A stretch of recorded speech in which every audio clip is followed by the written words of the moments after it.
So on a scatter plot, right, we have paired data, x and y coordinates, or whatever kind of variables you're dealing with, two variables paired, and you have these points. And so the closer together they are, the stronger the correlation. And then if there's a pattern, then there is a correlation. So we say that this is a strong linear, positive linear correlation. If I have a situation like this, it's going down, they're kind of together in a linear kind of pattern, linear meaning line, strong linear, negative linear correlation.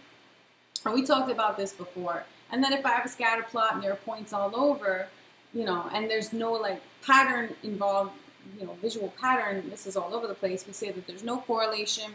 And then you can also have another type of correlation, and obviously this is not limited to just this one, but this is also a scatter plot. There is a pattern. It's not linear though, it's nonlinear. So we say there's a nonlinear correlation. So we talked about this before. In chapter 10, we discussed specifically linear correlation and regression. I'm going to touch base on what you guys have as chapter 10 or section 10.1 and 10.2. I'm going to bounce around it a little bit and do specific pieces of it, just because we're limited on time. But there's a way to measure the strength of the correlation, how strong the relationship is, meaning how close together are the points, how far away. So R is a linear correlation coefficient, and it's a sample correlation coefficient, R, lowercase r. The population correlation coefficient, and I can never really draw this properly, is called rho. R-H-O. It's another Greek letter representing rho. So this Greek letter, rho, represents the population correlation coefficient. More about the correlation coefficient. The values are limited between inclusive, -1 and 1. The center of this is 0. And these values represent R, or rho. R for the sample. So we're going to use R a lot because we're going to deal with the sample. So the closer that R is to -1, the stronger the negative, that's a negative, linear correlation I have. Okay? The closer to 0 that R is, right? There's no correlation when R is 0. So the closer to 0 it is, the weaker it is. And then on the positive side, the closer to +1 that I am, the stronger the positive linear correlation that I have. So if I have a positive R, I'm positive, I have a positive correlation. If I'm on the negative side, I have a negative correlation. I'm only discussing linear. If I'm 0, then there's no correlation. The thing is though, if a graph has no correlation, or R is 0, it might not have no linear, it's bad English, it might not have linear correlation, but it could still have nonlinear correlation. You are just dealing with linear correlation. So just because it has no correlation does not mean that it's necessarily that there is no pattern at all. It could be nonlinear, but we're not dealing with that, so you don't have to worry about that. You're just testing linear correlation. So there's a way to determine R. On top of that, let me just add another thing here. You want to deal with what we call the regression equation. So I'm sure you guys have heard stuff like trend line and things like that. You have an equation, and if it's linear, we're just dealing about linear, then, there is a line, let's say, I'm going to just draw it as a dotted line, but there's a line, let's say, that's kind of in the middle of this, going through some of these points, that is going to be a representative line, a representative pattern of this situation. And if I have a nice, strong linear correlation, which I'm going to run tests about, determine R, I'm going to do some stuff to see how strong it is, whether there is, right, linear correlation. If there is, in fact, linear correlation and it's strong, then I could represent that with a line. And if I want to, approximate other scenarios based on that line. So we're going to call that a regression line. At the end of the day, what you guys are going to deal with for this is called stat plot in your calculator and reg t test. Okay, you're not going to go crazy with this section because I'm going to do particular parts of it, but you're going to run a hypothesis test for this section. And you're only going to use the p-value method for this section, just to simplify it, because once you go into tests, you can get the test statistic or the p-value. I'm not going to show you how to find critical values. We're just going to use the p-value method, compare p-value to alpha, and make your conclusion, right? You're either going to have, this is the only type of test you're going to deal with, whether or not rho is equal to 0 or not equal to 0. Rho is the population correlation coefficient. So if the population linear correlation coefficient is equal to 0, that's what this is saying, then there is no linear correlation. If the population, if the population, or if I'm going with the alternative hypothesis, this is saying that rho is not equal to 0, that means that it could be negative or positive, but I don't know. I'm just saying that there is linear correlation. So just understand what the null hypothesis and the alternative hypothesis is stating with this, right? If the linear correlation is 0, there's no linear correlation. It could be nonlinear, but we're not testing for that. If it's not equal to 0, I don't know if it's positive or negative. I'll determine that by looking at the graph, by looking at the correlation coefficient for the same. I'll determine that with other methods. But if it's not equal to 0, I know that there is linear correlation. So that's my test that I'm dealing with here. And I'm going lin reg t-test and stat plot to look at the graph. So we're going to live in the calculator for this section. And so let me do a couple things. Now I'm probably going to go past what these examples ask for, but so I have here a situation where I'm given crickets, chirping, and temperature. A classic application of correlation involves the association between the temperature and the number of times a cricket chirps in a minute.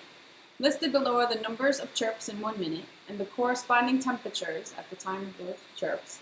Is there sufficient evidence to conclude that there is a linear correlation between the number of chirps in 1 minute and the temperature? So there are a couple things that I'm going to do here. You guys first are going to start with the fact that you want to determine if there is linear correlation. So you're going to have to run this test. Is rho not equal to 0 or is rho equal to 0? You're always going to do this because you want to obviously run a test to determine if there is or is not linear correlation. Now, I'm going to do a couple things. First, I want to show you what it looks like. So we're going to look at the scatter plot visually and see if visually we have linear correlation, and then verify that with our test, and then verify that with the correlation coefficient. There's a lot of stuff I'm putting together in one shot just to kind of analyze and see where I'm at. And then if there is linear correlation, I also want the regression equation. We're going to do all of that in one shot. First things first, let's see what the graph looks like. Now I'm not going to do it by hand, right? I don't want to. I'm going to do it with my calculator. So I want to show you how to plot on this calculator.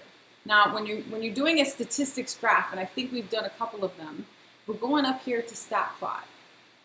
The thing is, though, that obviously I have data that I need to input first. So how do I input data into my calculator? I go into stat, and I go into edit. Now, you're going to need two lists, one for chirps and one for temperature.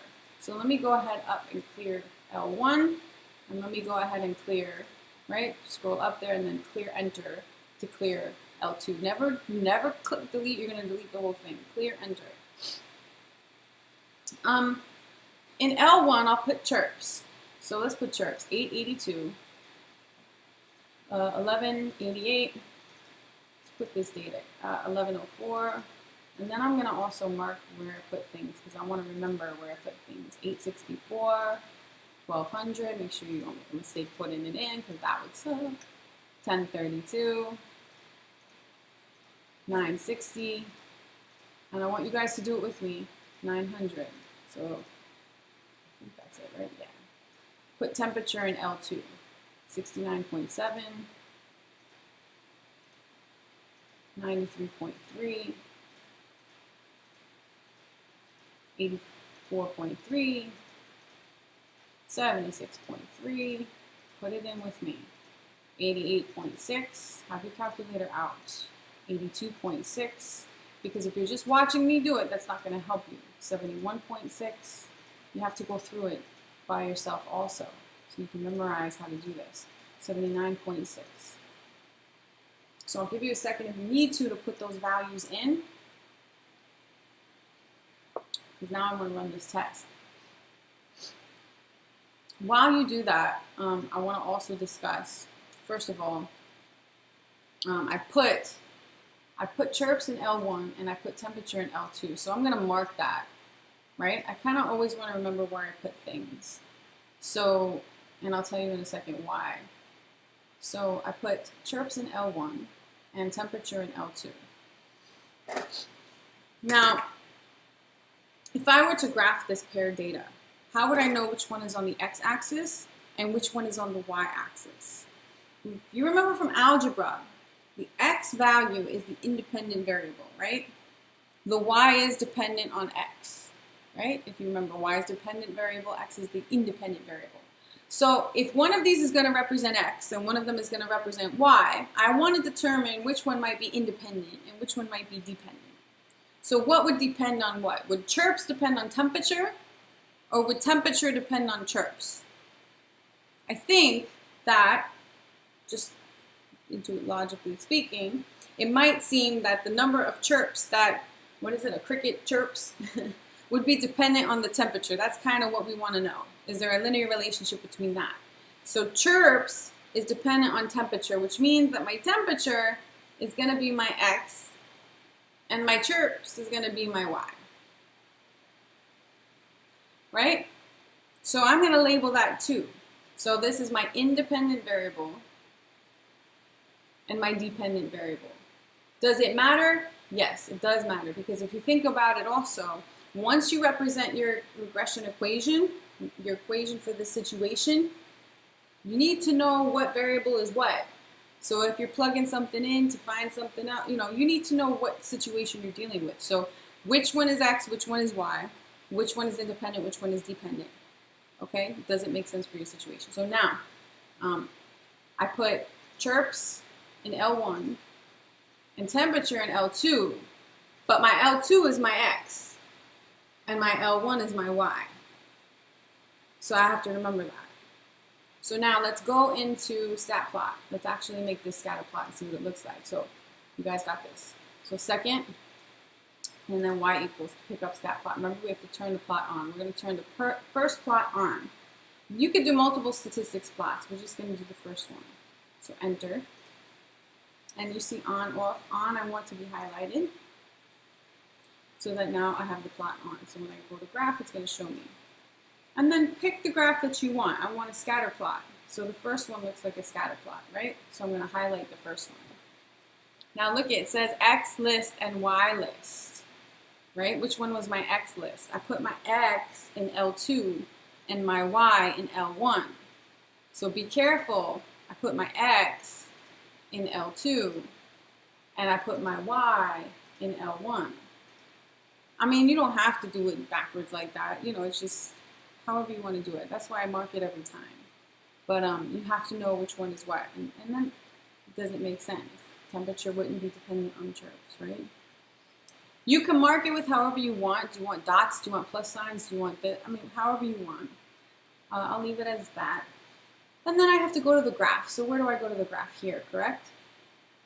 Again, if you go to graph and you have, stuff in there like I do, this is my algebra stuff, I need to clear that out. And obviously I need to change my window so that it shows, my values. So remember that? Well, let's go and clear out my algebra stuff. Y equals, clear out my algebra stuff. Get rid of this because I don't want this to show up now. I just want my stat plot to show up. And I'm going to go to my window and change my window so that it shows the values that I have. Now, X min and X max. My X's was temperature, right? And my minimum temperature that I have here is like 60 something. And my maximum is like 90 something. So I'm going to make my X min 50 and my X max 100. Just so that it has all those X values represented. This means I'm counting by 1. Let's talk about my Y's. What represents Y? The chirps represent Y. The minimum value that I have for chirps is 864. And the max is what? 1200? 864. So my Y min, I'll go, let's just say 800. And my Y max, I'll go like 1300. I just go a little bit past what I have just to have a nice graph. Then I'm going to go to graph and hope that everything is there. First of all, right, my algebra stuff is gone, so that's good. And then now I can see my scatter plot. So you can see that it looks like I might have a linear correlation. And it looks like it would be going up, positive. So it looks like I have a positive linear correlation based on looking at my scatter plot. Lovely, right? So this is visual. Now let's talk numbers. I want to determine the correlation coefficient for this, right? I want to determine the correlation coefficient. Oh, let me do it in white so you guys can see that. So I want to find R, which is the sample linear correlation. So for this sample, what is my linear correlation? I also want the p-value so that I can make a conclusion about this test. And both of these are going to go hand in hand with my visual to tell me, you know, can I represent it with an equation and will it make sense for my situation, right? So where do I go? So I said stat, tests. Everything in chapter 8, 9, and 10, actually 7, 8, 9, and 10 is here for you. And you're going to go down to Lin Reg T test. Find Lin Reg T test. Aha. Lin Reg T test. I want to run a test. For me, it's F. For you, I don't know. It could be F or something else. And then enter. So it's going to ask me what my X list is, and we put X in L2. So my X list is L2. My Y list was L1. Right? I'm leaving frequency 1. And we're only going to do a two-tailed test for you guys. You don't have to worry about this. This also runs another test. You're not really dealing with this. You're dealing with rho. So this is what rho looks like. Rho not equal to 0. That's your alternative hypothesis. And then let's go down to calculate. Now you're going to get a crap ton of information. You're not using all of this. But it's the same kind of thing. So the first thing that you see is your actual equation. Y is equal to A plus BX. Where A is your y-intercept and B is your slope. And it gives you A and B. So it gives you everything here. But right now I'm just going to look for the p-value. So here's my test statistic. My p-value is 0.0045, so let's write that down. My p-value, because we're running a test here, so let's focus on that real quick. My p-value is approximately 0.0046, right? And alpha, if you're not given alpha, is usually assumed to be 0.05. If you're never given alpha, if you're not given alpha, you assume automatically it's 0.05. So in this case, you can see that the p-value is less than alpha, and based on what we know, we reject the null, right? Every time the p-value is less than alpha, we're rejecting the null, which means, let me type this up. What does that mean? When I reject the null, then I say based on a claim that there is there sufficient or insufficient evidence to support the alternative? I don't know. If I'm rejecting the null, then I'm supporting the alternative. So there is sufficient evidence to support the claim that there is a linear correlation between the temperature, that's not spelled right, in degrees Fahrenheit, and the number of chirps in 1 minute. Okay, so there is sufficient evidence to support this claim, right? Because remember, I'm rejecting the null when I write this. I'm rejecting this. When it's equal to 0, there's no linear correlation. I'm rejecting this, so there's sufficient evidence to support this, which says there is linear correlation. So looking at it, you know, I assumed it looks like there's a linear correlation. All right, well, I ran a test and I agree with that. Now let's see how strong it is. Let's look at the correlation coefficient for the sample. So we're saying there is linear correlation. I'm assuming that it's positive, which means that I'm also expecting R to be positive, because R being positive implies positive linear correlation. Well, R is not here, right? But there's an arrow here, so you need to scroll down. R is like the last thing. So R in this case for the sample is 0.874. We'll take 3 digits. 0.874. So let's write that down. So my correlation coefficient is 0.874, which is close to +1, which we said then that when the correlation coefficient is close to 1, +1, that implies a linear correlation, a positive linear correlation, a strong positive linear correlation. So far everything is in agreement, right? We got positive linear correlation. We looked at the graph. It looks like it. We ran a test that agrees with it. The correlation coefficient says positive. Now let's get the regression equation and see if we can use it to approximate other scenarios. Okay? Where's the regression equation? Go back to this thing. Everything is under Lin Reg T test, so it's just waiting for me. So I said that the top here says y is equal to a plus bx. So your a here represents your y-intercept, and your b here represents your slope. So everything is here, a and b. I just have to write it in linear form.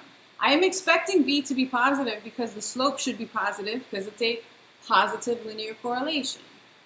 So let's write that down. Go back to the screen. So my regression equation here, y is equal to, you're going to take a lot of digits. So we said, so I like to put the slope first. The slope was 14.6027 x plus, I should say minus because the y-intercept is negative, minus a, which was 162.91668. You're going to see sometimes, you even might see like 6 digits to the right of the decimal when you're representing your regression equation. Because of the fact that you're using it to approximate other scenarios, you don't want to round too much here. You might see y hat. This is basically just a variable representing your approximation from the regression equation for y.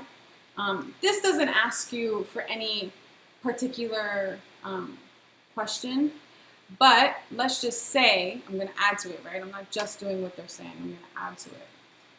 What if you were asked to, now that you determined that there's linear correlation, now that you determined that what the equation was to represent the situation, let's say now you're asked to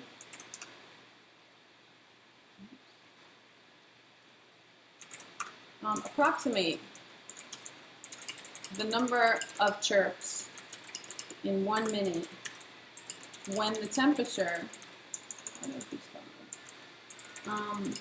outside or wherever they are, is 90 degrees Fahrenheit.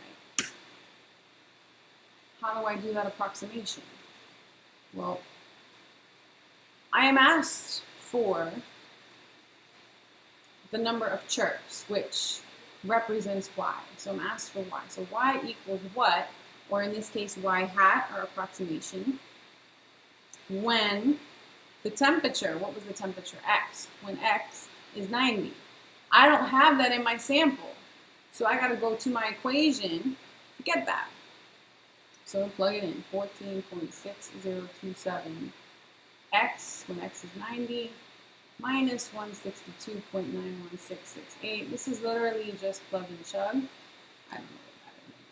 Where's my calculation? 14.6027, 14.6027 times 90 minus, I think minus, right? It's 162.91668.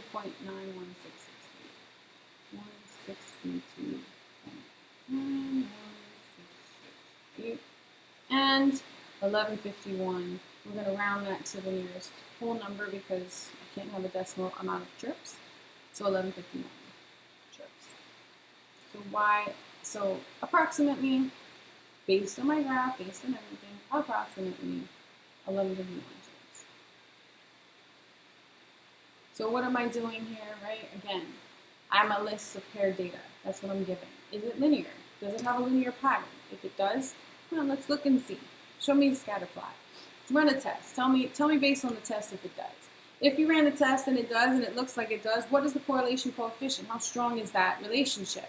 If it's strong, and if there is one, Then give me an equation to represent that situation and use it to approximate something that I don't have. That's the idea. That's the gist of what you need, at least in the first couple sections of 10. Okay? Does that make sense?